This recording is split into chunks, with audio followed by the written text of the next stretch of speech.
Welcome to Moments with Marianne. This is your host, Marianne Pastana.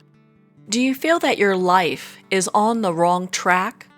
Well, today we have Vincent Genna, who's sharing his new book, The Secret That's Holding You Back. So, for almost 4 decades, Vincent has helped thousands of people around the world heal, unlock, and release their passion and purpose and transform their lives through his inspiring radio and TV interviews, dynamic and loving keynote presentations, workshops and classes, and private sessions. Vincent is an authentic and highly gifted psychic medium with the knowledge and experience of a psychotherapist and the big, charming personality of a showman. So let's welcome to the show, Vincent Genna.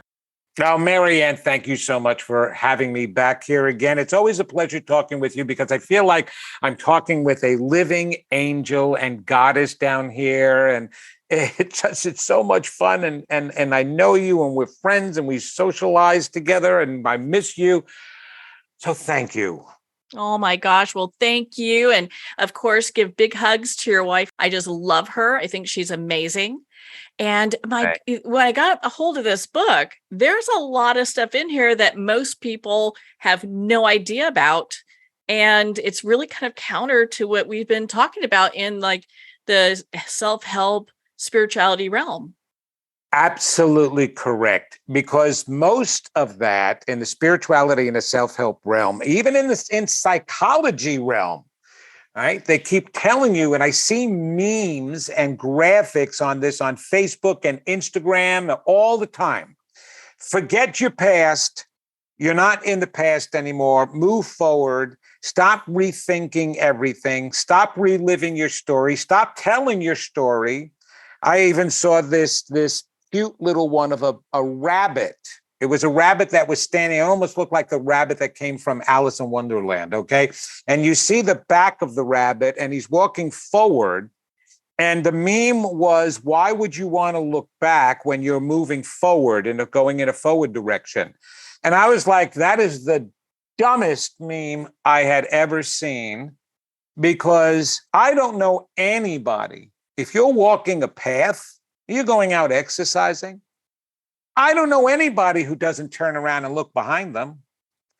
And if you keep looking ahead, all you keep seeing is, guess what? Where you've not been yet, where you still have to go. Every so often when you turn around and you look behind you, you get to see how far you've come. And so you don't want to get rid of the past, nor can you. So it's a total waste of time. And that is counter to what anybody is saying. You've got to use your past. Marianne, this is what everybody is doing. And we're in a wonderful time period. And there's a new consciousness, and there has been this shift for a long time now, where people are understanding finally that we're more than these physical beings. We're spiritual beings having a physical experience. What does that mean? We're energies having a physical experience. So people are beginning to understand that. The New Age, New Thought movement has brought on all new realms of books, all different expansions on the law of attraction, on all of these wonderful things. You can heal your life. You can everything. It's actually, the last time I looked, it was a $33 billion a year business and industry between all of the affirmation cards. So the information is there and it's fabulous. And so, yeah, there's those people that are skeptics that say, oh, that's a bunch of baloney. No, it's not. Just because people use the information wrong doesn't make it a bunch of baloney. You've got to be able to use it right in order for any of it to work. Now, what do I mean by that? And why did I write this book? Why it's not another feel-good book. And it's certainly not another affirmation book. It's about how to make all those things work. All those wonderful affirmations and how-to books for dummies, how to become spiritual for dummies. I love that. How to become a psychic for dummies. It's just like, not that will ever work. Even mediums, how to become a medium for dummies. Oh my gosh, there's so many books out there about that stuff. Okay. And like I said, it's all wonderful and it's all good, but it's only scratching the surface of what people are thinking. It's not getting to the core level of where it has to go. It's like you go to the gym, they tell you, your doctor tells you you need to get some exercise, or you do the exercise at home. And what do?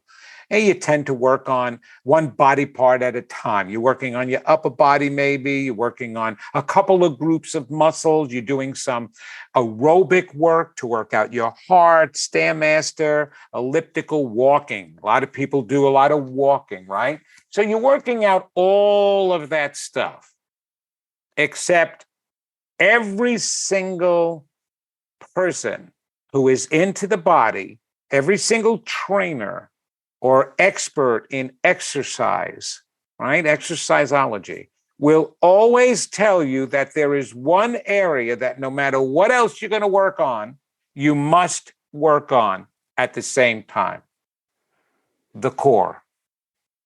Your core in your body is actually the weakest part of your body because it's the thinnest muscles between your waist and your rib cage are the thinnest muscles. You got to work on your core for balance, for pulling all your other work together. Okay, great. So how does that, like my book? My book teaches you how to go down deep inside to work on the core. All those other books are the other parts of the body that you're working on, are the aerobics, your chest, your biceps, your legs, your back, your neck. But my book pulls it all together, that information of being able to get deep down inside your psyche to work on the core of your beliefs, the core of what's going to help you manifest.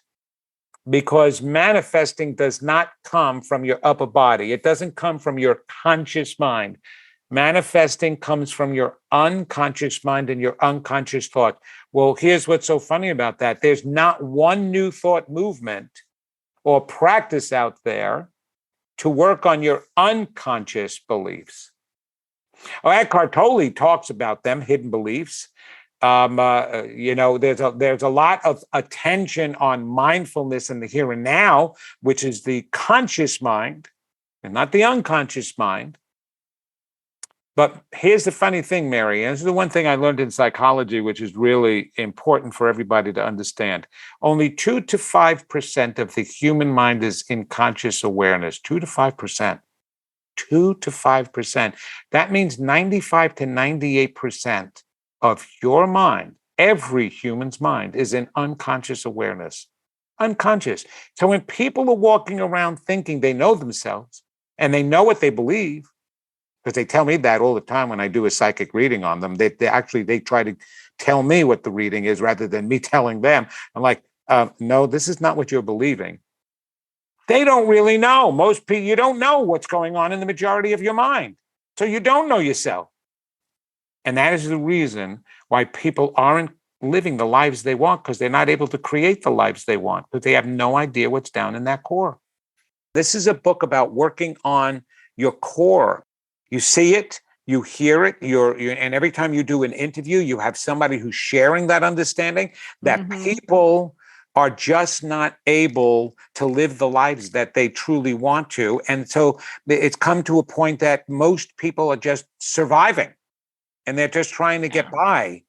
And so when you even mention to them, no, you can manifest, no, you can create the life that you desire, they're looking at you like, I tried that already. I know there's all these books. It's all bogus stuff. I'm a skeptic. Forget it. That's woo-woo stuff. Now everything about manifesting has become woo-woo stuff. I mean, back in the days, Tony Robbins didn't make it metaphysical at all. He was talking about, well, you're just going gung-ho and you go out there and you knock down the doors and you do it. But he was talking about manifesting, but he was talking about it in a way that everybody liked to hear it. Now he does include it and lets everybody know, well, you're manifesting. This is the power and the energy that we have, But if you keep trying like people are, And you keep saying it's not working, which was the original title of my book. I don't know if you remember that. God, it's not working. I had I that. do remember that. Right. And we may have even done a talk on it on your show before. Then I also included Stop Stopping Yourself and Become Unstoppable. We did that. That was an awesome one. Yes. And so it morphed into the secret that's holding you back because people just didn't understand. Well, why am I stopping myself? Why am I not achieving like everybody else is? And so that's what this book is about, because our brains, as wonderful as they are to do everything necessary to keep us alive, it actually gets in the way of us trying to manifest. Mm-mm.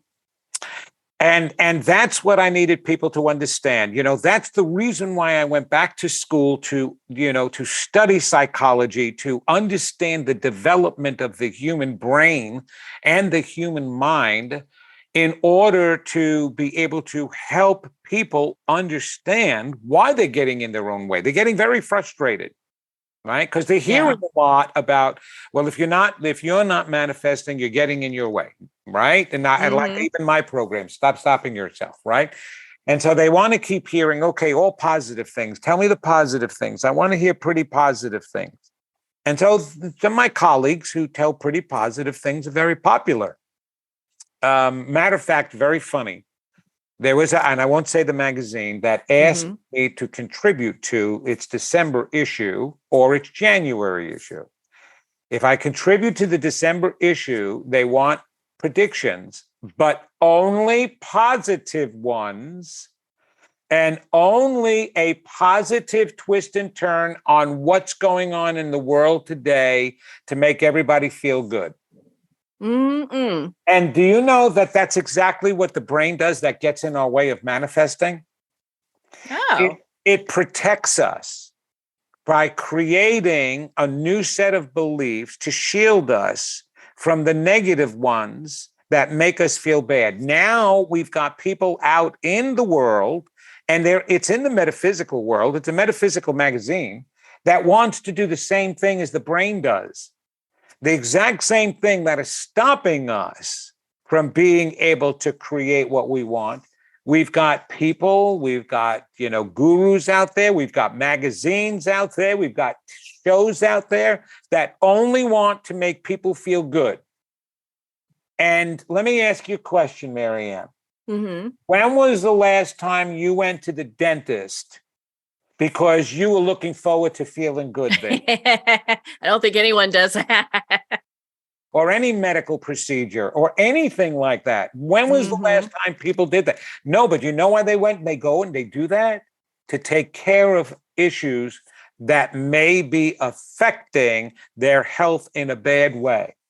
So now, why is it bad in a spiritual realm or the metaphysical realm to point out the things that people are doing to get in their own way so that they can finally heal it? Why is that wrong now? And yes, does it make people feel bad that you put the responsibility on their shoulder and you tell them, yes, you're hiding things inside of you that are actually blocking you, and unless you bring it to the surface and unless you work on it and you heal it, I can't tell you anything else that's going to make you feel better, because you're going to continue the same thing. So counter to what everyone's been taught too, Oh, God, yes. And then I'm looked at that way. It's just like my wife and I, Eileen and I, have talked about this from the beginning of the work that I did. And I sat down with her and I said, honey, you do know. And I realized this. I said, you do know it's going to be more difficult for me to become really liked in the public's eye with the work that I'm doing compared to if I was just constantly talking about warm fuzzies. Because if I'm talking about warm fuzzies, especially in a time of crisis and stuff like that, people are going to want to keep turning to the warm fuzzies. But they've been turning to the warm fuzzies since the beginning of time. And this is how I liken my work to all who are listening. You want to have a reading with me? You want to get my book? This is the way it's going to be, and this is the way I present myself. You and I are walking down the streets of Manhattan, and we're talking, we're having a deep conversation, fabulous, and and everything is wonderful and it's making you feel real good. And I happen to look up and I see that there is a baby grand piano that's being hoisted from the 40th floor up to the 50th floor, and the rope breaks and the baby grand piano is coming right towards us. Now, I've got one of three responses and reactions that I can take. One, I can quickly just ignore you, run to the other side of the street and say, sucker, that's your karma, not mine. Or I can make you feel good and go, excuse me, you know, you're living such a wonderful life. You're such a beautiful person. I'm not interfering. I'm not trying to persuade you in any way, shape, or form. But I just wanted to let you know, before I can even complete the first couple of words, we'd both be dead because the piano would be hitting us on top of the head and smashing us. Or I grab you by the shoulders and I throw you out of the way without any explanation. I'll do that later. Now, in the process, and I jump out of the way with you. In the process, you may land on the ground, you sprain your wrist, you break your ankle, but I saved your dang life. So, how would you like me to proceed with the work with you today? How would you like me to proceed with your life? Do you want the warm fuzzies and you continue exactly the way you are and smash right into the detour that you're headed down anyway? You want me to just ignore you completely, or would you like me to tell you what it is you need to work on that may be painful, but man, oh man, oh man, you're going to thank me afterwards because you're going to be able to create the life of your dreams that you've been working so hard in your entire life to try to create anyway. How would you like me to work with you? Because I deal with, as a psychic, I'm dealing with thousands of clients from all over the world. I mean, from Africa to China to Australia to Russia to Yugoslavia to Vietnam, wherever, in Spain, even, all these clients, and everybody's experiencing the same thing because we're all the same beings. There's a lot of talk right now about our conscious versus subconscious mind. And one of the facts in your book that I was really surprised about is how our conscious awareness of the human mind is only using 2 to 5%. I mean, how crazy is that? Crazy. Right? It is. And so how can people be walking around and they think that 2 to 5% is in control of everything? And it's not. It's not in control of everything, because if it were, that means that we would have to, every step we take, everything we talk about, everything we plan on doing would have to be done consciously. The whole point of the subconscious mind, which is part of that unconscious part, is to do things automatically for us. So even when that alarm wakes us up in the morning, you're not thinking, let me roll over now and take my right arm and turn off the alarm and then go back on my back and lay here for another 5 minutes. Let me wait then. And then I'm going to lift my body up, my torso. I'm going to go into a seated position. Now take my left leg and put it over the side of the bed. No, we would never get anywhere. We do things automatically. Matter of fact, we do things so automatically. How many times do people say, wait a minute, did I drink that? Wait a minute. How did I get here? Wait, what did I come into the kitchen for? It's not a matter of forgetting. It's a matter of doing things automatically so much we're not focusing on them. The whole point of mindfulness is to focus on your day, pay attention to what you're doing during the day so you don't miss your day, and that you're enjoying your moments with Marianne and everybody else by focusing on them, paying attention to them. And when you're thinking ahead, okay, then you don't get to pay attention to them. When you're thinking behind, you don't get to pay attention to what's going on right now. Great. But there is another point and reason for mindfulness. Because when you have an automatic negative thought, because something happened, or you hear that it's raining outside, or you hear somebody at work complain, you get to hear what you're thinking. if you pay attention to the here and now. And if something comes out that's also negative or bad or destructive or fearful or harmful or doubtful, you get to stop that thought and go, wait a minute. I don't want to be negative. I'm going to turn this around right now. And I'm going to make this is going to turn out okay. I know it's going to be fine. And that's how you get to manifest. Because if you have automatic negative thoughts that you don't pay attention to, they're the ones that are controlling and influencing your life. So you don't get a chance then to control your life with that 2 to 5% of conscious awareness. It's being controlled by the unconscious and subconscious part of you. The whole point of having the conscious part too is not just for enjoyment, but to retrain. That's what my book and that's what my work is about, to retrain the subconscious automatic thoughts. Because you don't just have the automatic actions, your heart beating, your breathing, you getting out of bed, you driving to the store or to wherever, automatically brushing your teeth. You know how to do that without being trained every single day.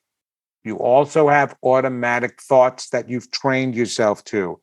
So if you feel bad about yourself and somebody criticizes you, you're going to automatically respond back in a negative way because that's how you trained your subconscious mind to believe, yes, I am no good. Yes, I am not worthy. Yes, I am not lovable. And so anytime somebody treats you wrong or responds to you in a negative way, you automatically respond without even having a chance to catch that thought.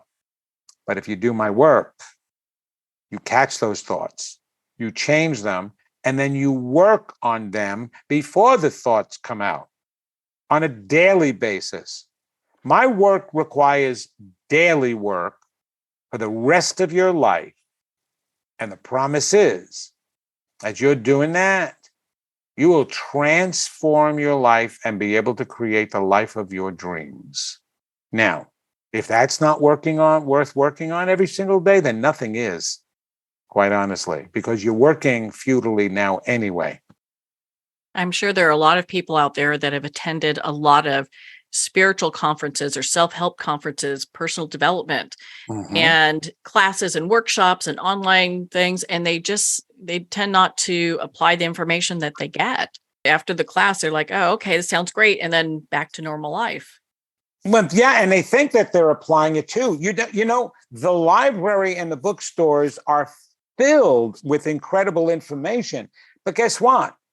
Your brain is nothing more than a library and a bookstore when you collect the information. Those bookstores and those libraries are absolutely worthless by themselves.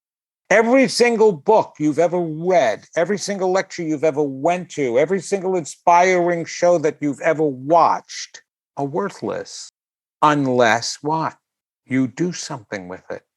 Unless you go to the bookstore and you get the book and you apply it. Otherwise, you're no more than just a library of information. And that's fabulous. And let me tell you, I get those clients because who's going to listen to some of my work? It's usually people who are in the metaphysical field for the most part.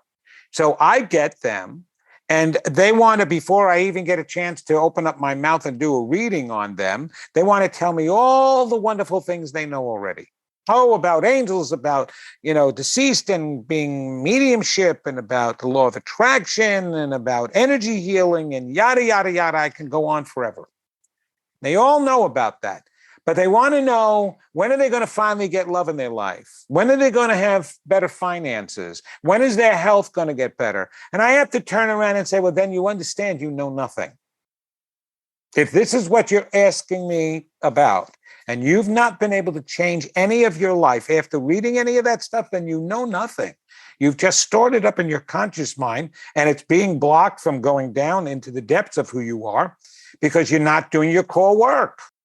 So what does it mean when you do a reading with a client and they start to cry? Because I know that happens quite a bit with you. Oh, it does. It means I've touched home. Now, don't get me wrong. I need everybody to understand this, okay? I don't do root canal work without plenty of Novocaine. meaning, meaning that even though I may have to cause some discomfort by bringing to the surface what I'm seeing down in there and having you remember it. Now, remember something about anything I bring to the surface. I haven't created it. It's already inside of you, right? But it's necessary to come to the surface in order for you to be healed and undiseased, and physically and emotionally. So I'll bring it to the surface, but I do it with such a loving, compassionate energy and care authentically that you'll bring it to the surface with me. I'm not pulling it and yanking it to the surface. You're willingly able to bring it to the surface. And yes, will that make you cry at times? A lot of times. Not just girls, not just women, but the guys too, okay? This is not just a women's field. I have 50% of my demographics are men and 50% are women, which is unheard of for psychics. But I'm very proud of that because that means I'm able to reach the both genders, which need just as much help, okay? We can't be walking around thinking that women are emotional and they're the only ones that need this help. Oh, no, no, no, no, no, no, no, no. Men have just as much problems and even more with their emotions because they're so out of touch with them. So yes, when I bring them to the surface, it is uncomfortable feeling what you're really believing about yourself. This is what I'm bringing to the surface. I'm not bringing to the surface any truths, you see. This is the interesting thing. Not one thing that's going to come to the surface is a truth about who you are. It's a lie about who you are. It's a lie that you believed because that's what you picked up from the way the environment treated you when you were growing up. From whether it be your parents, the other adults, teachers, siblings, it doesn't make a difference.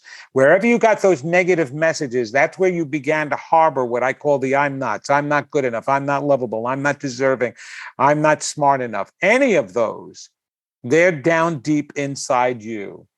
And they're all untrue because no environmental experience, no human gets to define your worth and value. That was already decided upon from the moment you were created as a soul, however many thousands of years ago, okay, that occurred. There is where your value was. You're divine, that's it, and magnificent, bottom line.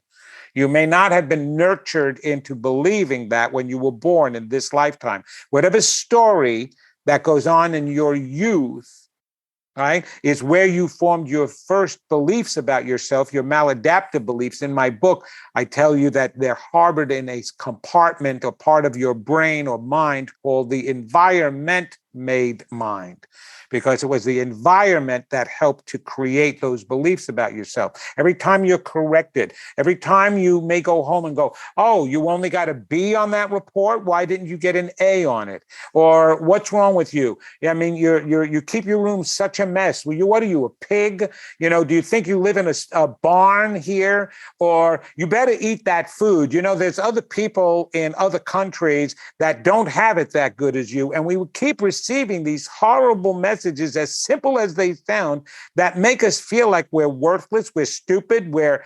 unappreciative. And so we harbor those beliefs. That's what's in there. So when I'm working with you, I'm bringing up those beliefs. I will actually have my clients say, listen, you've had how many breakups in your relationships and you're single right now? Okay, let me tell you why. You've been thinking it's because you're a crappy person. Wrong. And maybe you can make choices that are lower and sometimes act like that, but that doesn't define who you are. You've walked out of your home some way, somehow, believing you were unlovable.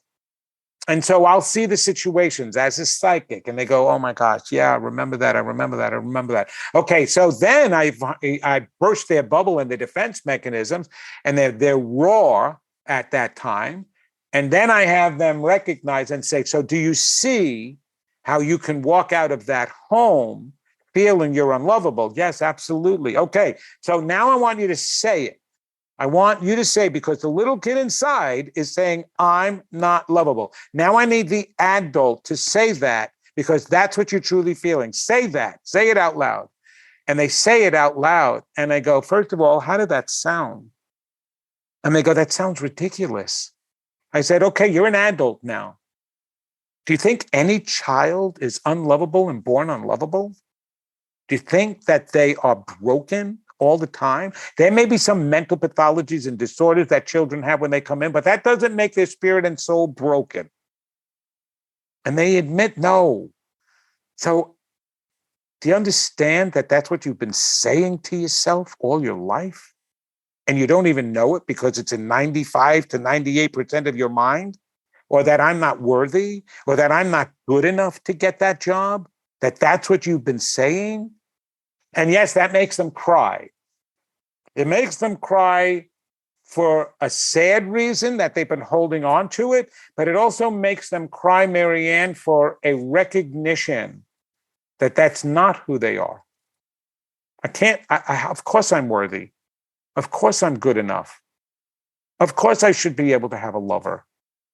Yeah, exactly. So yes, we have to get through that barrier. Even when I was a psychotherapist, it's really interesting. When we're just about ready to break through the defense mechanisms that's keeping the client from feeling those inner beliefs, they'll either come up with some excuse as to why they can't come to therapy anymore. I run out of funds, I can't come anymore, or my schedule has changed. I can't tell you how many clients I had wanting to say that. And I would turn around and say, okay, do me a favor. All right, before we terminate, give me 1 week more. Give me 1 week more, okay? Okay, I'll give you 1 week more. And then they come back in that week, and I know that that's the only week I have to not only break through the defense mechanisms, but to break through that maladaptive belief area. I have 1 week to do that with them, one more session left. And I did. And they got to the other side of those bad feelings because they were petrified to find out that they were going to get through their defenses and find out that their greatest fears about themselves were true. And I helped them to realize that they weren't true. They were only outside definitions. That's what that's why I do the work I do. And I was tormented as a kid until I was 17 years old. I was chased from in school by the kids until I got home. If they caught me, they beat me up. In school, they'd shove me in lockers, flush my head in toilets. They would beat on me all the time, of course, drop my books. They would strip me and throw me into assemblies of other classes to embarrass me. They'd throw me in the school dumpsters. They'd spit on me, pee on me. And then when I got home, mom and dad weren't any better because they had mental pathologies and took that all out on me. And then, of course, all the sexual abuse that happened to me. And yeah, I have scars. And little Vinny is down there. And I had to bring little Vinny to the surface. That's why I'm not just doing this work for others. I've done this work because I had to do it on myself. And it works. And it works with everybody, Marianne. Everybody is more worthy than what they think they are. And that's why I'm so determined to get this message out there. Well, I know that you have done such a wonderful job in not only working through things yourself, but taking other people to where you've been and bringing them to a place where they do feel worthy and they do feel like, that life is there for them, as opposed to life is something that's going to get them. That's what they feel now. If you look at the way everybody is responding in the world, let's just take over here in the United States with everything that's been going on between people going into stores and movie theaters and wherever now, and shooting up people. You can see that every single day on the news, right? Going in and just the negativity that's going on. People are afraid of their lives. They're feeling so out of control. And the thing is that this work actually helps put people more in control than they've ever been. because once you start doing the inner core work, not only are you tapping into these metaphysical laws like the law of attraction, you're tapping into your greatest guidance system around, your intuition. Okay. And you're opening up even wider. So that way, when you're driving someplace and you get the urge or the inspiration to, you know what, why don't you take this exit here and go the longer way because it'll be nicer? And I just did that. We just did that. We were just coming home from a friend's house, who was like a half hour away. And I said, you know what? I'm going to take the easier route now. We took the longer route, which was really nice. I'm going to take the easier route now and just get home. So it's not as pretty, but it'll just, it's the same way, but it's easier to drive. It's a good thing I did that. Because on the other route, there was a pile-up accident and shut down the entire highway, and everybody who got on it was sitting on that route for hours. And now it's something as simple as that. And of course, that wouldn't have caused me danger, but I could have been in the accident, right? But something told me to go another way, and I heard it. And so this isn't just about, pursuing, because an 80-year-old is not interested necessarily in pursuing a new vocation. He or she has lived their lives and are just satisfied. They just want to be happy. Well, this will help them even become more happy with the remaining. And then just because you're 80 doesn't mean your life is over. There's other things to be able to do. And so it's for everybody. And it's so important that we don't get caught up, especially in the way life is going now. And it's been hard. And there's crisis after crisis, be it physically because of humans, or be it because the earth is going through changes, and there's storms and fires and hurricanes and tornadoes wiping out people, and volcanic eruptions now. It's like, holy cow, there is metaphysical anarchy going on right now. And this is the way to gain control of your life, is by starting at your core and strengthening it so that no matter what else you want to do, you can do. And it works. Marianne, it works. People need a spiritual umbrella today because there's too much negative rain falling down all around us, isn't there? I would agree with you. There seems to be an overabundance of negativity, and sometimes I feel like it just is overwhelming, all of it. It is. And I need everybody to understand something too. Just like there was back in the 70s and early 80s, and even now they talk about it, acid rain. Acid rain was a phenomenon that pollution was getting in the sky, and there was so much of it that anytime that it rained, those raindrops were bringing down some of the pollution and actually damaging some of the life, some of the grasses and the plants and the trees, and even some of the life forms on Earth, right? Well, we have to understand that because we're energies and energy cannot be destroyed in any way, it's just charged either negatively or positively. So because we've been putting out all of this negative energy into the world, it is surrounding us globally and falling down on top of everybody. So people are getting into more arguments and having less patience. And less tolerance, and they're cracking and they're flipping. I'm getting constantly people calling me up going, my best friend, just the other day, I have no idea what happened. What I did to her, I didn't do anything, and she just turned on me, or he just turned against me. I get that all the time, that couples are having arguments that they've never had before, and they're feeling fragile. And everybody has to understand it because of the stress out there. You want to call it stress? Use the word stress. If you want to be more open about what it is, it's called negativity and negative energy vibrations.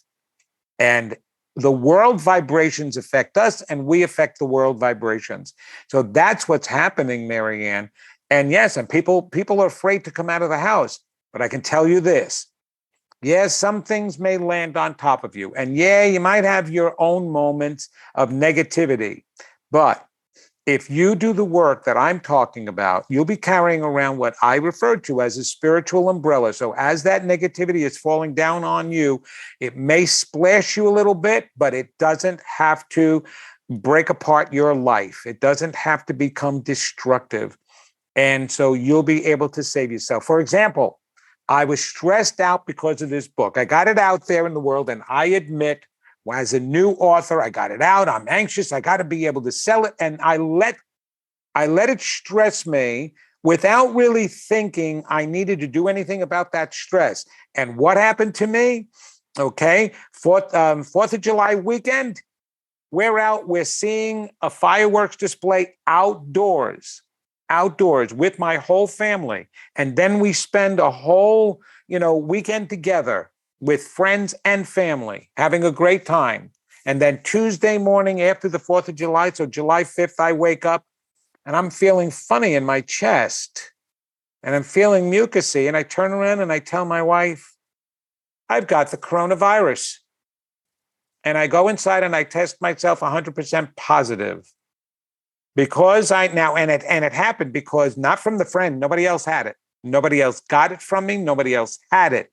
But I was in line when we were outdoors at the fireworks display, getting a soda, getting some food. And I wound up picking it up then because my immune system was suppressed from my own anxiousness, my own stress, without opening the umbrella, without paying attention and going, nope, everything is going to be fine. Everything is going to be okay. So I even myself. But given that, I didn't end up in the hospital. I listened to my body, and my body just wanted to sleep. It didn't want to eat. It didn't want to do anything but sleep. So I had no energy, which was okay. I just slept 18 hours a day. And I allowed my body to heal and get over it. So it wasn't overwhelming.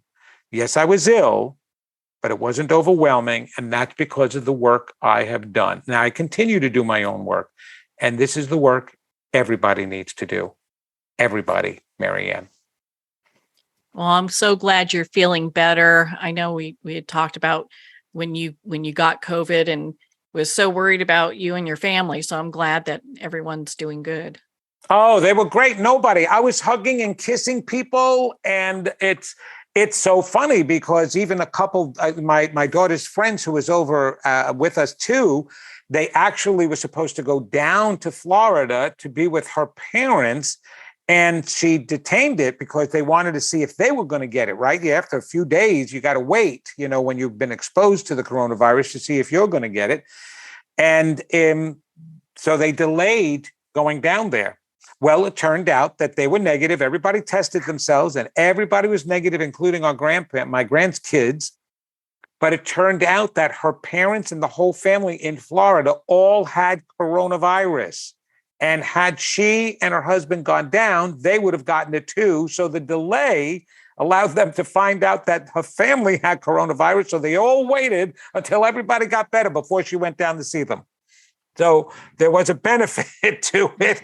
And I was the only one, if you could say that there was a benefit to it. But yes, I was the only one who wound up getting it. So we're all fine. We're all healthy now. And I've been vaccinated. So it's a crazy beast. But let me tell you something. If you become susceptible, then that's when you have more of a chance of getting any type of illness. And a spiritual umbrella and work will help you not only deter it, but to also get through it. Do the work. So that's one benefit of doing my work from the secret that's holding you back. The other most profound benefit is creating the life of your dreams that you've always wanted. I love that. And that's something everyone wants to do right now, is to just create this new life that we all desire. And not only do we desire it, we deserve it. We've been told we can have it time and time again in all the ancient wisdom, in all the ancient books, from all the way back. And even earlier writings than Jesus, when the Bible was written, and in it says, "Ask and ye shall receive," and there's passages about, and once you get it, you can even ask for more. So abundance has been promised to us since we were created. You can have all you want. All you have to do is manifest it yourself with your core beliefs. And if people are sitting there going, well, that's baloney, or maybe it's not your karma, or maybe you didn't plan to have all of it. That's all metaphysical excuses now. No, that's a defense mechanism that's also written in my book about, and that's an excuse. Okay, because you're trying to talk yourself into the fact that maybe you don't get it because it's not meant your time. That's the other thing. Oh, universal timing is another excuse. I love that one. Well, for God's sakes, the universe knows that we have a limited time here that we've set up for ourselves. Okay. And if you've been wanting something at 30 years old and you're 70 years old and still haven't gotten it yet, it's not universal timing. I promise you, you're stopping yourself. I promise you that. The universe doesn't tease us either. The God source, your own soul doesn't tease you. You deserve all of this. You deserve abundance and you deserve it. NOW. Now. So the more you put yourself in a vibrational frequency to let that happen, because that's a nice term in the metaphysical world, vibrational frequency, you will allow it to happen. Then the universe agrees with you. Okay, this is good. If you're not in a vibrational frequency, if your conscious mind is saying yes, yes, yes, and your unconscious mind is saying no, no, no, that's an unvibrational frequency that's not matching what you want. You're not going to get it. It's not going to happen. And even with myself, everything has always been detained, not because of perfect universal timing, but because I've been in my own way. And even Joe Vitale, Dr. Joe Vitale, he put out a video and I loved it because he said, according to the law of attraction, you only have to desire something and speak it three times in order for it to manifest. 3 times. And then he followed that up by saying, well, that doesn't work, does it? I mean, how many times have you said something 3 times and it still doesn't come to pass? Well, guess what? The reason why is doctors are also saying that in any given day, humans have 50,000 thoughts. 50,000 thoughts. So in between those 3 times that you're saying, I believe I want this, I'm going to deserve this, I'm manifesting this, what other thoughts have snuck in between those 3 wonderful desiring thoughts? Oh, how quick do they go by? Oh, I'm not going to get that. Oh, that's ridiculous. I can't believe I just asked for that. That's not going to happen. How is that going to happen? There's no money or the economics, my bank account. There's nothing. That's not going to happen. Oh, and what? Tomorrow I'm going to find my knight in shining armor, my Prince Charming? That's ridiculous. There's no such a thing. Those are fairy tales. How many of those thoughts go in between every one of those other desiring thoughts? And that's the point. And that's the reason. And that's universal timing. We have to stop those thoughts. And the core work that I do helps you to stop those thoughts so that you can only say it 3 times and manifest it. Wouldn't that be fabulous, Marianne? Oh my gosh, I would love that, Vincent. And I know a lot of people who have been following the self-help genre for some time are probably going, yes, finally, I can finally do it.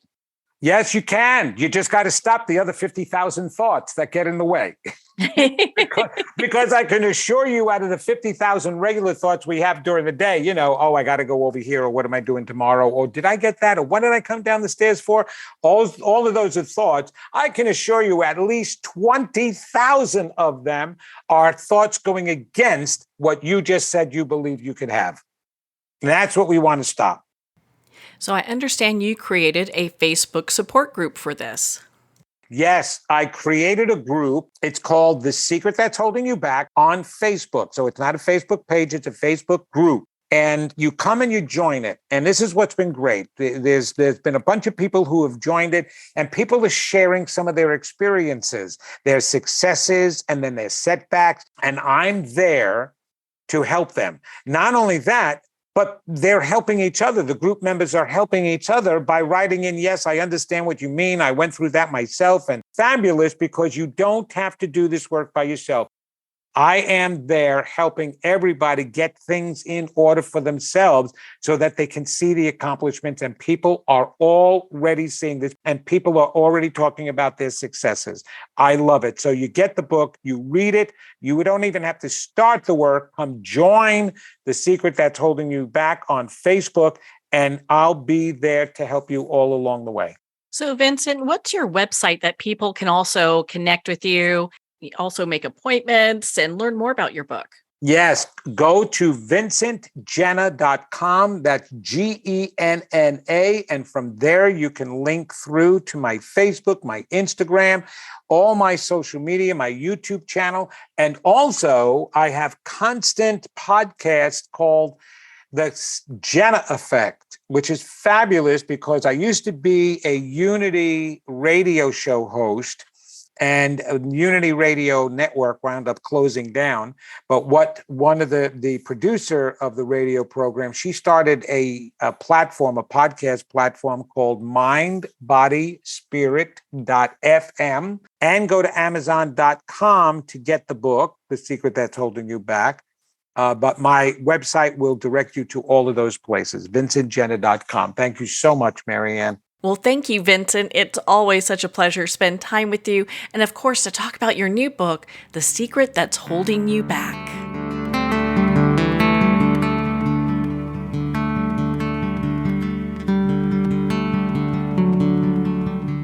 I'd like to thank Jason Eastwood at Guitarfulness for sharing his inspiring music and talent with us. His music is known worldwide for cultivating atmospheres of harmony, inner peace, and clarity. Visit Jason's website at guitarfulness.com. Join his newsletter, be part of his community, and download his music.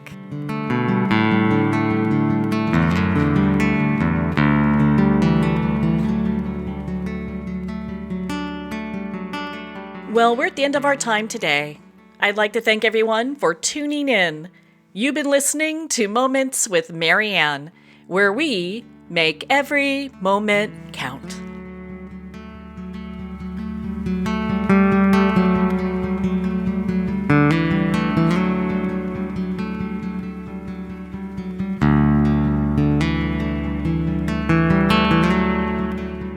In a single moment, your life can change. Moments with Marianne is a transformative hour that covers an endless array of topics with the best of the best. Her guests are leaders in their fields, ranging from inspirational authors, top industry leaders, and business and spiritual entrepreneurs. Each guest is gifted and a true visionary, a recognized leader in her own work, and while teaching others to develop, refocus, and grow, Marianne will bring the best guest and sometimes a special surprise. Don't miss this. You never know just which moment will change your life forever.